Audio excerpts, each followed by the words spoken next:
मुख्य रूप से जो बैकवर्ड को आरक्षण देना था तो उसका आयोग बना दिया और उसने अपनी रिपोर्ट दे दी और उस पर आज सरकार ने एक मोहर लगा दी। कल दोबारा फिर उसके ऊपर मीटिंग है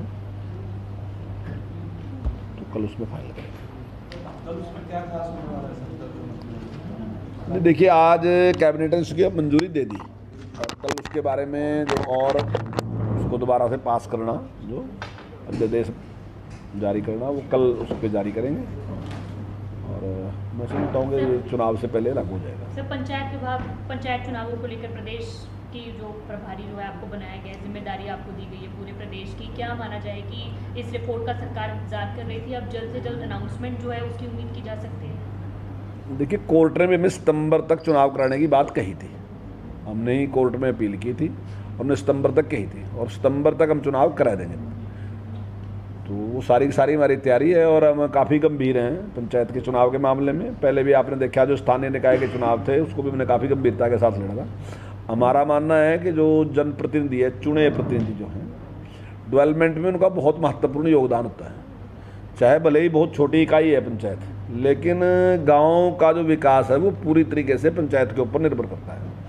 अगर अच्छे सरपंच चुन के आते हैं तो विकास काफ़ी ज़्यादा होता है और अगर नहीं चुने जाते तो उसका भी परिणाम पूरे गांव को भुगतना पड़ता है। हमारा पूरा प्रयास है कि अच्छे लोग चुन के आए, हमारा प्रयास है और हम इसमें लगे हैं पहले से ही। हमने पहले भी 11 मेंबर की कमेटी बनाई थी और हमने हर मंडल लेवल पे उसकी कमेटी गठित कर दी है, जिले पे भी और मंडल पे भी। और मंडल से अलावा बल्कि हमने जहाँ तक है पंचायत तक भी हमने 2 मेंबर निश्चित कर दिए, तो उसको देख रेख कर रहे हो। और मैं समझता हूँ कि बड़े मार्जिन से भारतीय जनता पार्टी के समर्थक जो हैं वो जीत के आएंगे। ये बताएं कि ये तय या कोई विचार हो गया कि जो पंचायत और ये जिला परिषद के चुनाव हैं इकट्ठे लड़ेगी भाजपा जजपा के साथ या अकेले लड़ेंगे? नहीं, देखिए अभी ये बात तो तब होती है ना जी जब चुनाव चिन्ह पे पार्टी लड़ती है। अगर पार्टी चुनाव चिन्ह पे नहीं लड़ती फिर तो इन चीज़ का कोई महत्व नहीं है। तो अभी तो इस बात का कोई फैसला नहीं आया कि पार्टी जो है वो चुनाव चिन्ह पे लड़ेगी नहीं लड़ेगी। और अगर चुनाव चिन्ह का फैसला भी होता है तो भी जिला परिषद में ही फैसला होगा, पंचायत में तो कोई फैसला नहीं होगा, पंचायत तो ऐसे ही लड़ी जाएगी। और उसका जो चुनाव संचालन समिति है हमारी, तो वो उसका निर्णय करेगी। तो अभी माननीय अध्यक्ष जी के नेतृत्व में जब भी निर्णय होगा तो वो निर्णय करेंगे। अभी इस प्रकार का कोई फैसला नहीं होगा। नड्डा साहब आ रहे हैं 3 तारीख को, आपकी और जजपा के नेताओं की बैठक है। देखिए पंचायत के चुनाव का जो भी निर्णय निशान पे करना, चुनाव चिन्ह पे करना नहीं करना, तो वो तो हमारे प्रदेश अध्यक्ष जी करेंगे। कोई राष्ट्रीय अध्यक्ष जी थोड़ी उसका उस पर कोई बोलेंगे कि राष्ट्रीय अध्यक्ष विचार करेंगे। आज कैबिनेट की बैठक हुई है, उसमें जो पिछड़ा वर्ग आयोग ने जो पिछड़ा वर्ग के लिए रिजर्वेशन की रिपोर्ट दी है वो कैबिनेट ने मंजूर कर ली। हाँ, वो कैबिनेट ने मंजूर कर ली। मोटे जो कैबिनेट है उसमें उसी को जो उसी पर आगे हाँ, उसी पर अध्यादेश जारी होगा। यानी से वाली कैबिनेट का नोटिफिकेशन का आदेश जारी होने के बाद पंचायत के चुनाव कभी भी घोषित हो सकते हैं। देखिए ये तो चुनाव आयोग का विशेषाधिकार है, कोई सरकार इसको डिक्लेयर नहीं करती, वो करता है डिक्लेयर, तो चुनाव आयोग करता है। जब भी चुनाव आयोग डिक्लेयर करेगा हम तैयार हैं बिल्कुल। सरकार नोटिफिकेशन कर देती है तो इसका मतलब ये है कि सरकार की तरफ से तो पूरी हाँ, हमारी तैयारी है पूरी, बिल्कुल। ये आयोग ने अपनी रिपोर्ट में मोटे तौर पर क्या कहा है बीसीए को आरक्षण देने के लिए? देखिए उसने कहा कि जहाँ 2% आबादी है तो वहाँ पे उसका आधा बीसीए को हम देंगे। मतलब मान लीजिए कि 2% आबादी है तो वहाँ मेंबर में उसको एक मेंबर जो है वो बीसीए का बनेगा और मैक्सिमम जो है वो 8% है। वो कोई जो टीचरों के ट्रांसफर ड्राइव हुए, जो ट्रांसफर हुए, तो उसमें कई स्कूलों में ज़्यादा टीचर आ गए, कई स्कूलों में कम टीचर है।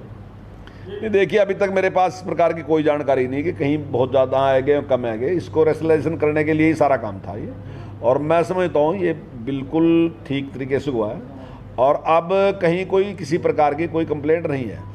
40% से ज़्यादा टीचर तो ऐसे हैं जिनकी जो फर्स्ट प्रेफरेंस थी वही उनको मिल गई, और मैं समझता हूँ 60% से ज़्यादा टीचर ऐसे हैं जिनको अपनी 3 चॉइस जो थी, जो उन्होंने दी थी, वही लगी। और अगर इसमें से एनीवेयर में भी कुछ जाएंगे तो हमने सेकंड फिर दोबारा कहा है कि हम दोबारा से ड्राइव चलाएंगे, दोबारा से उनकी जो उनकी इच्छा है उसकी, तो वो दोबारा लेंगे उनकी। दोबारा ड्राइव कब चलाएंगे? वो तो देखिए अभी मैं डेट नहीं दे सकता उसकी, लेकिन हमने कहा है कि हम दोबारा से भी ड्राइव चलाएंगे और जरूरत पड़ने पे हम दोबारा फिर उनको मौका देंगे। बहुत सारी जगह पे ऐसा है कि तबादले होने के बाद लोग स्कूल भी ताला लगा के बैठ गए कि हमारा प्रिंसिपल या हेडमास्टर जो बदला है वो वापस लेके आओ। इस तरह देखिए कई जगह कुछ टीचर बहुत अच्छे हैं, वैसे तो सारे अच्छे हैं, लेकिन कुछ की के बहुत अच्छे संबंध बन जाते हैं, गाँव के साथ संबंध अच्छे बन जाते हैं, बच्चों के साथ भी, टीचर के साथ भी। स्वाभाविक है कि कई बार लोगों को बड़ा दुख होता है, हमारे टाइम में भी था, जो हमारे टाइम में थे, तो अगर वो टीचर बदलता तो शायद हमारे गाँव भी सारे कैसे ही, क्योंकि उसके ऐसे संबंध बन गए। तो कहीं कहीं होता है इस प्रकार का, लेकिन ये संभव नहीं होता ना जी। अगर आपने कोई सिस्टम तय कर दिया तो आप ऐसे तो नहीं कर सकते ना जी कि भाई इसको नहीं बदलेंगे, इसको बदलेंगे, इसको नहीं बदलेंगे, इसको। फिर उसमें जो सच्चाई है, सच्चाई तो ठीक है, लेकिन बिना सच्चाई वाले भी फिर तैयारी करके बैठ देंगे कि भाई आप मेरे साथ चलो और आप ऐसा कर दो, और तो उसका दुरुपयोग होना शुरू हो जाएगा। तो जो एक सिस्टम है ना जी, सिस्टम में सबको ही न्याय मिलता है, उसमें किसी के साथ कोई भेदभाव नहीं होता। ठीक है, मैं मानता हूँ कि टीचर बहुत अच्छे हैं, मेरे पास भी कई गाँव ऐसे आए हैं जिन्होंने कहा कि हमारा टीचर यहाँ से बदलना चाहिए, ये नहीं होना चाहिए, लेकिन जो आपने एक सिस्टम बना लिया उसका पालना आपको करना पड़ेगा। आम आदमी पार्टी के जो कुछ लोग ऐसे वो चंडीगढ़ पहुंचे हैं, उन्होंने स्कूल बचाओ शिक्षा बचाओ यात्रा शुरू की है, सीएम से मिले हैं, उनका एक प्रतिनिधिमंडल सीएम से मिलने के लिए पुलिस लेकर गई थी। तो ये आम आदमी पार्टी ने पूरा मोर्चा खोल रखा है सर पूरे हरियाणा में स्कूलों के बंद। देखिए दो चीज़ें हैं, एक तो वो एजुकेशन में बड़ा दावा कर रहे हैं, लेकिन अभी तक जितने भी सर्वेक्षण हुए देश में, अभी तक वो कहीं 8वें नंबर तक भी नहीं आए हैं, जबकि हम कहीं 4थे पे, 5वें पे, 3रे पे हम रहे हर बार। वो कहीं 8वें नंबर पे भी आज तक कहीं भी दिल्ली आया नहीं अब तक। दूसरा उनका मोहल्ला क्लिनिक है, वो कहते हैं कि दुनिया में हमने कमाल करके दिखाई दिया, ऐसा दुनिया में कहीं होया नहीं। लेकिन आपके व्यवहार का, मेरे व्यवहार का, या इस व्यवस्था का पता जब चलेगा जब अचानक कुछ हो जाएगा, एक घटना घटी, उससे पता चलेगा कि आपकी कितनी तैयारी है, कितनी नहीं है। अभी कोरोना आया, आपने देखा कि उनके 50% से ज़्यादा पेशेंट जो थे वो आसपास के स्टेट में थे। मैं दावे के साथ कहता हूँ, आप सिरसा से हैं, आप सिरसा के सीएमओ को फोन करके देखो, दिल्ली का पेशेंट सिरसा में मिलेगा, और जमुनानगर में तो गिनती छोड़ो कितने थे। तो जिस आदमी की व्यवस्था इमरजेंसी में इतनी बुरी तरह फैलेगी कि जो अपने लोगों का इलाज ही नहीं कर सका, और बाहर हरियाणा ने इलाज करना पड़ा, या यूपी ने करना पड़ा, या और दूसरों ने करना पड़ा, और उसके बाद भी कह रहा है कि हमारी व्यवस्था बहुत अच्छी, हमारी व्यवस्था बहुत अच्छी। ऐसे ही एजुकेशन में भी कह रहे हैं कि हमारी व्यवस्था बहुत। अगर 5 कॉलेज में उन्होंने उनके हॉल वगैरह जो हैं वो एसी कर दिए, या 5-10 स्कूल ऐसे हैं जहाँ उन्होंने स्विमिंग पूल बना दिए, तो इससे कोई एजुकेशन अच्छी है क्या? हम जो कह रहे हैं कि हमारे बच्चे IIT में आए, तो वो भी अपने बता दो भाई उनके कितने बच्चे आए। हमारे बच्चों का MBBS में एडमिशन होया, हम संख्या दे रहे, तो हम कह रहे हमारे, तो वो बता दो हमारे कितने हैं। तो सफलता की बात करो कि आपकी सफलता कितने % है। मंत्री जी, एक जो सोनाली फोगाट वाले मामले में घर वाले, अच्छा दूसरा बताओ मंत्री जी, जो ट्रांसफर ड्राइव चली है इस बार, आप कह रहे हो 40% लोग संतुष्ट हैं। पिछली बार ये जो आंकड़ा था 90% तक लोग संतुष्ट हैं, इस बार डाउन क्यों है? नहीं, मैंने कब कहा 60% तक संतुष्ट है? मैंने ये कहा कि जो 3 चॉइस हैं, पहली 60% से ज़्यादा टीचर ऐसे हैं जिनकी 3 चॉइस में ही उनको स्टेशन मिल गया। 40% ऐसे हैं जिनको अपनी फर्स्ट चॉइस जो उन्होंने कहा कि मुझे ये स्कूल मिलना चाहिए, वही स्कूल उसको मिल गया। तो इससे बड़ी सफलता क्या होगी यार? अगर 40% को वही स्कूल मिल गया जो डिमांड की, और या 60% को वही मिल गया जिसकी डिमांड थी उसकी, तो 3 चॉइस भी है गया उसका, तो ये तो सफलता है। ये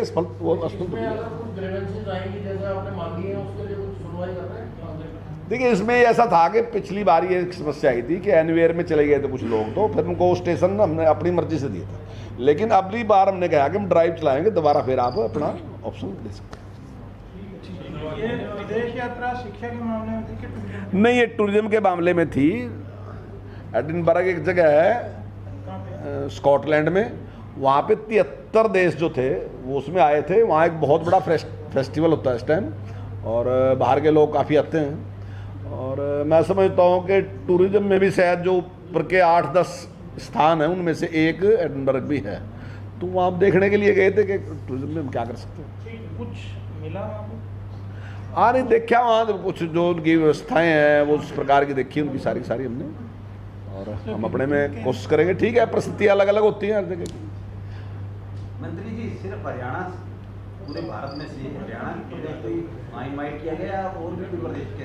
नहीं, और देखिए यहाँ तो हम ही थे, यहाँ से तो हमारे देश से तो हमें तो हम ही मिले और दूसरा कोई स्टेट हमें मिला नहीं। हरियाणा के लोग वहाँ गए थे, लेकिन और स्टेट बहुत थे, बांग्लादेश भी था, ब्राज़ील था, जिनके साथ हमारी मीटिंग में तो उनकी बात कर रहा कि वो सारा के साथ। सर टूरिज्म के मामले में हमारी वहाँ पे कोई आधिकारिक बैठकें भी हुई जिसमें आगे बढ़ा जा सके? हाँ बिल्कुल, जो मैंने कहा कि वो जो स्कॉटलैंड के साथ हमारी मीटिंग हुई, ब्राज़ील के साथ हमारी मीटिंग हुई, बांग्लादेश के साथ हमारी मीटिंग, कई देशों के साथ हमारी मीटिंग हुई और हमने भी उनको इनवाइट किया कि हमारे यहाँ सूरजकुंड में जिस प्रकार का हैंडीक्राफ्ट का होता है तो आप आएँ, और उसके बारे में उन्हें जानकारी भी उसकी काफ़ी दी। और अब की बार मैं समझता हूँ कि काफ़ी बड़े लेवल पे ये हमारा कार्यक्रम रहेगा सूरजकुंड।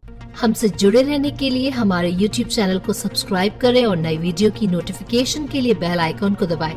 अगर आप ये वीडियो Facebook पर देख रहे हैं तो लाइक जरूर करें और ज्यादा से ज्यादा शेयर करें। धन्यवाद।